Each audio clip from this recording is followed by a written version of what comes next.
विद्यार्थियों, आज हम पढ़ेंगे पाठ गलता लोहा। ये एक कहानी है और इस कहानी के लेखक हैं शेखर जोशी।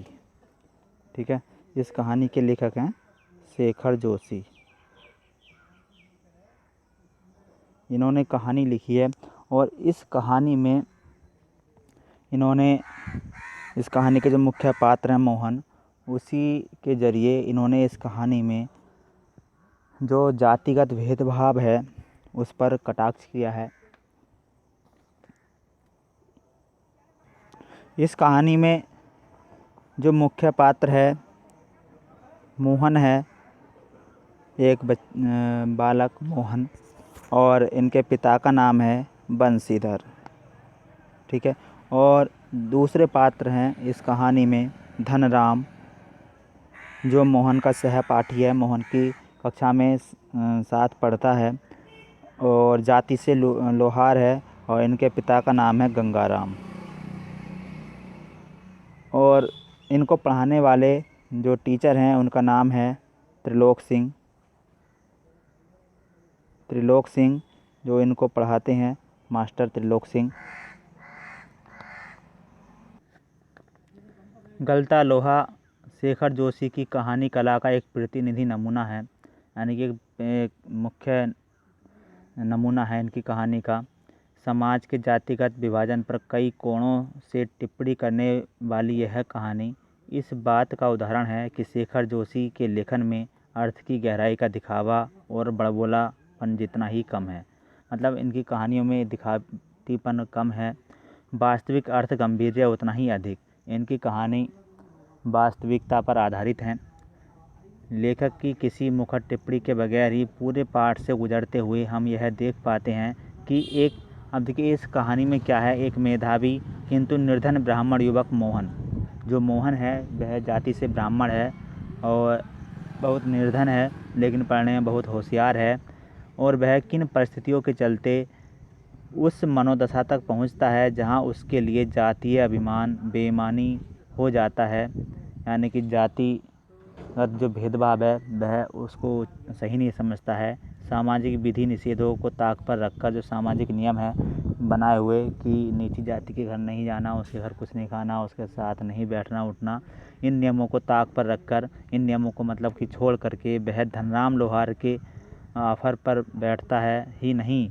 मतलब धनराम लोहार जो है उसके द्वारा जब उसके यहाँ पर जा कर के मोहन लोहे का काम भी करता है, उसके काम में भी अपनी कुशलता दिखाता है। मोहन का व्यक्तित्व जातिगत आधार पर निर्मित झूठे भाईचारे की जगह मेहनत कशों के सच्चे भाईचारे की प्रस्तावना करता प्रतीत होता है, मानो लोहा गलकर एक नया आकार ले रहा हो।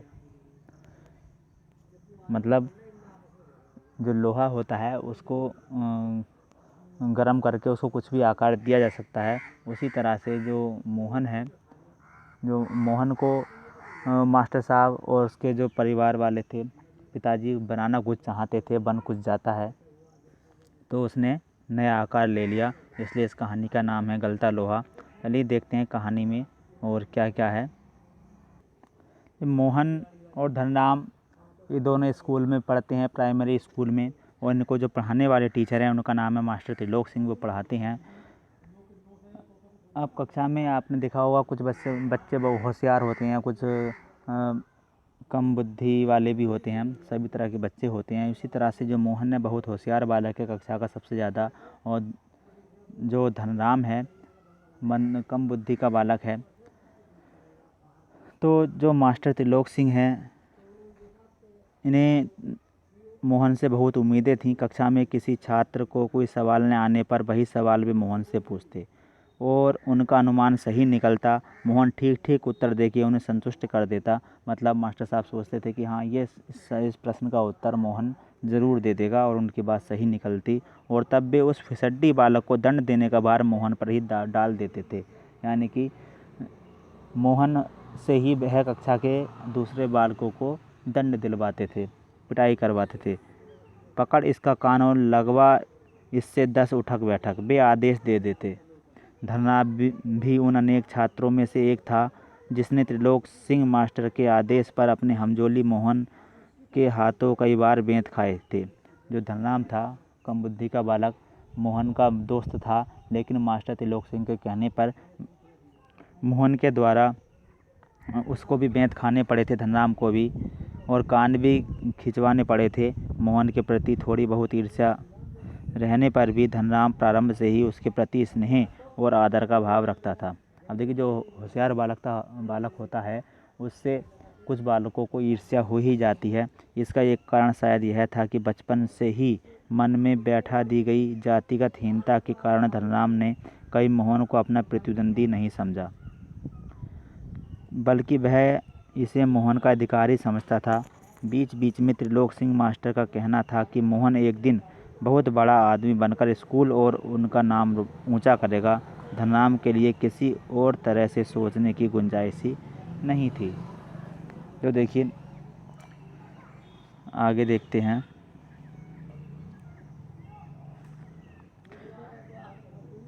धनराम वह गांव के दूसरे खेतिहर तथा मजदूर परिवारों के लड़कों की तरह किसी प्रकार तीसरे दर्जे तक ही स्कूल का मुंह देख पाया। जो धनराम था लोहार का लड़का, वह तीसरी कक्षा तक ही पढ़ा और त्रिलोक सिंह मास्टर कभी कभार ही उस पर विशेष ध्यान देते थे। मतलब उनका विशेष ध्यान जो रहता था, जो होशियार बच्चे थे उन पर ही रहता था, जो कम बुद्धि वाले बच्चे थे उन पर नहीं रहता था। वैसे आज ये सब गलत है, इस तरह का जो है नहीं होना चाहिए भेदभाव सही बच्चों पर, बल्कि जो कम बुद्धि वाले बालक होते हैं उन पर और ज़्यादा ध्यान देना चाहिए। एक दिन अचानक ही उन्होंने पूछ लिया, धनवा जो धनराम है उसको कहते थे मास्टर साहब धनवा, 13 का पढ़ा सुना। तो 12 तक का पढ़ा तो उसने किसी तरह याद कर लिया था, लेकिन 13 का ही पढ़ा उसके लिए पहाड़ हो गया था। 13 एकम 13, 13 दूनी 24। इसके बाद क्या हुआ, वह अटक गया। फिर क्या हुआ, एक संटी उसकी पिंडलियों पर मास्टर साहब ने लगाई। संटी मतलब एक पतली टहनी पेड़ की, और वह टूट गई। गुस्से में उन्होंने आदेश दिया, जा नाले से एक अच्छी मजबूत संटी तोड़कर ला, फिर तुझे 13 का पढ़ा याद कराता हूँ। अब देखिए, मास्टर साहब का एक नियम और था, वह जिसकी पिटाई करते थे उसी से ही डंडा मंगवाते थे। तो उन्होंने धनराम की ही पिटाई करनी थी और धनराम से ही कहा कि जा एक मजबूत संटी तोड़कर ला, तुझे 13 का पहाड़ा याद कराता हूँ। मतलब उसकी पढ़ाई करने के लिए उसी को डंडी लेने के लिए भेजा। लेकिन मास्टर साहब डंडी से तो पिटाई करते ही थे, लेकिन जवान से भी कुछ इस तरह की बातें कहते थे जो मन को लग जाती हों। अब देखिए, उन्होंने एक दिन धनराम से क्या कहा, जब वह पहाड़ा नहीं सुना पाया तो उन्होंने कहा, तेरे दिमाग में तो लोहा भरा है रे, विद्या का ताप कहाँ लगेगा इसमें। उन्होंने कहा कि तेरे दिमाग में तो लोहा भरा है, क्योंकि वह लोहे का काम करता था। और उन्होंने कहा कि विद्या तुझे प्राप्त नहीं हो सकती, विद्या तुम्हें नहीं आएगी, तुम जो है नहीं पढ़ पाओगे। इस तरह की बात उन्होंने कही।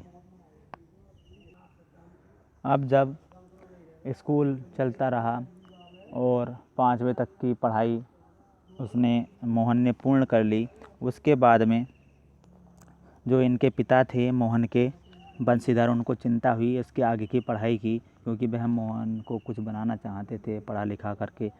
तो गांव से काफ़ी दूर नदी पार एक स्कूल था, तो वहाँ पर मोहन को एडमिशन करा दिया। लेकिन इतनी दूर छोटे बच्चे को भेजना, उनके अंदर ही अंदर एक डर रहता था, क्योंकि नदी पार करके जाना होता था। तो उन्होंने क्या किया, जो उनके जानने वाले एक यजमान थे जो उनसे पूजा पाठ कराते होंगे, उनके यहाँ पर मोहन को रखवा दिया। लेकिन एक बार क्या हुआ, जब छुट्टियाँ हुईं और मोहन वापस आ रहा था, तो जो घसियारे थे घास लेने के लिए नदी पार करके इधर उधर जाते थे, उनके साथ मोहन आ रहा था। तो अचानक से नदी में पानी बढ़ गया और पानी में जो घास फूस थे बह करके झाड़ झंकाड़ वह आने लगे। तो जो घसियारे थे उन्होंने किसी तरह से बड़ी मुश्किल से उस घास फूस को काट करके नदी तो पार कर ली। लेकिन उसी दिन से बंशीधर के मन में डर बैठ गया और उन्हें मोहन की बहुत चिंता होने लगी। तभी उसी समय गांव में के एक व्यक्ति थे रमेश, ठीक है, गांव के एक व्यक्ति थे रमेश, जो लखनऊ में रहते थे। कहाँ रहते थे? लखनऊ और वह गांव आए तो बंसीधर ने रमेश से सारी बात बताई। तो रमेश ने कहा, मेरे घर में 4 सदस्य हैं, 4 प्राणी हैं, एक और बढ़ जाएगा तो क्या बात होगी। तुम जो है रमेश को मेरे साथ ही भेज देना और मैं वहीं पर इसका अच्छे स्कूल में एडमिशन करा दूंगा और अपना ही लड़का इसको मान करके रखूँगा। बंसीधर ने को रमेश की बातों पर विश्वास हो गया, लेकिन उसके मन में क्या था वह नहीं समझ पाए और रमेश ने अपने पुत्र मोहन को, जो मोहन था बंसीधर का पुत्र, उसको रमेश के साथ भेज दिया। घर ले जा करके रमेश ने लखनऊ जा करके मोहन को घर के काम में लगा दिया। जो मोहन था, घर में 2 स्त्रियां थीं, उनको चाची और भाभी वह कहता था। पास पड़ोस की जो स्त्रियां थीं उनको भी चाची भाभी कह करके संबोधित करता था। धीरे धीरे जो पास पड़ोसी थे वह भी मोहन से काम करवाने लगे कि हमारे लिए दही, कोई कहता दही ला देना, कोई कहता सब्जी ला देना, कोई कहता दूध ला देना। इस तरह से मोहन घर के कामों में ही उलझ करके रह गया। एक दिन मोहन ने जो रमेश था उनसे कहा कि मेरा किसी स्कूल में एडमिशन करा दो। बहुत कहने सुनने पर एक पास के ही छोटे से एक स्कूल में उसका एडमिशन करा दिया, सरकारी स्कूल में एडमिशन करा दिया, गांव के छोटे से स्कूल में। उसके बाद में मोहन ने किसी तरह से 8वीं तक की पढ़ाई वहाँ पर पूरी की। जब साल में छुट्टी होती थी गर्मियों की, तो रमेश जब गांव जाता था घूमने के लिए तो मोहन को साथ नहीं ले जाता था। जब उसके पिता, मोहन के पिता बंसीधर, उससे पूछते थे कि मोहन क्यों नहीं आया, तो वह उनसे कहता कि वह अपनी अगली क्लास की तैयारी में लगा हुआ है, मैं इसलिए उसको नहीं लेकर के आया, उसकी पढ़ाई ख़राब होती।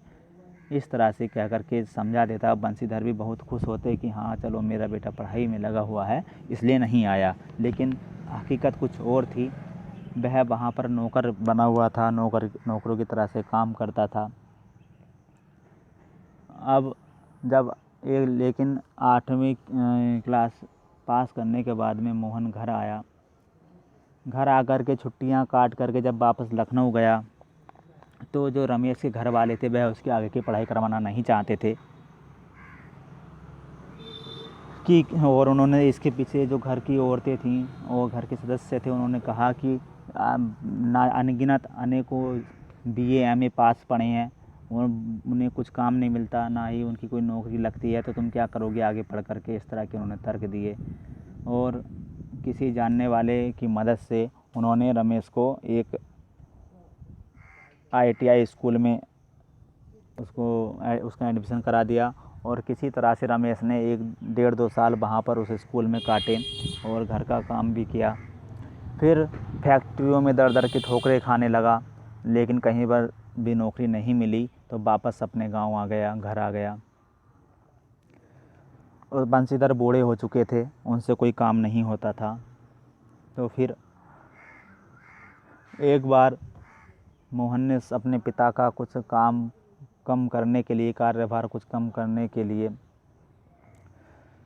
एक दरांती उठाई और खेत पर जाने लगा। खेत पर जो किनारे पर झाड़ झंकाड़ उगाए होते हैं उनको साफ़ करने के लिए। लेकिन मोहन ने देखा कि जो दरांती है इसकी धार मोटी हो चुकी है। तो वह रास्ते में ही धनराम लोहार की दुकान थी, जो उसका बचपन का मित्र था, वह उसके वहाँ पर जाकर के बैठ गया और ध्यान से धनराम का जो काम करने का तरीका था उसको देखता रहा, कैसे वह काम कर रहा है। फिर उन दोनों में बातचीत होने लगी। बातचीत में वह अपने बचपन के स्कूल वाले दिन याद करने लगे। बात करते करते मोहन भी धनराम का हाथ बटाने लगा, लोहे के काम में उसकी सहायता करने लगा। और मोहन ने कुछ लोहा लेकर के जो गर्म हो रहा था भट्टी में, उसको एक बहुत ही अच्छा सुंदर गोल आकृति दे दी। यह देख कर के जो धनराम था वह सोचने लगा कि जब यह इस लोहे को इतना सुंदर आकार दे सकता है तो ये अपने जीवन में सफल क्यों नहीं हो पाया। अब देखिए यहाँ पर जो मोहन है वह उच्च जाति का है, ब्राह्मण जाति का, और धनराम लोहार जाति का है। तो पहले इस तरह की समाज में प्रचलन होता था कि जो उच्च जाति के लोग थे वह निम्न जाति के लोगों के यहाँ पर न आते थे न जाते थे, उनके साथ बैठते थे। लेकिन मोहन ने इस बात की कोई परवाह नहीं की और मोहन के पास बैठना तो अलग बात है, बल्कि वह उसके काम में भी उसकी सहायता करने लगा। तो देखिए यह कहानी थी। अब इस कहानी में मोहन कितना होशियार बालक है, लेकिन फिर भी परिस्थितियों के कारण वह कहाँ से कहाँ पहुँच गया, इसलिए किसी का कुछ नहीं पता। बचपन में हम जो उम्मीदें करते हैं, बड़े होने पर वह उम्मीदें पूरी हो भी सकती हैं, नहीं भी हो सकती हैं। परिस्थितियों पर निर्भर करता है ये सब कुछ। यही इस कहानी में बताया गया है। और जातिगत जो भेदभाव है उस पर भी यहाँ पर कटाक्ष किया गया है।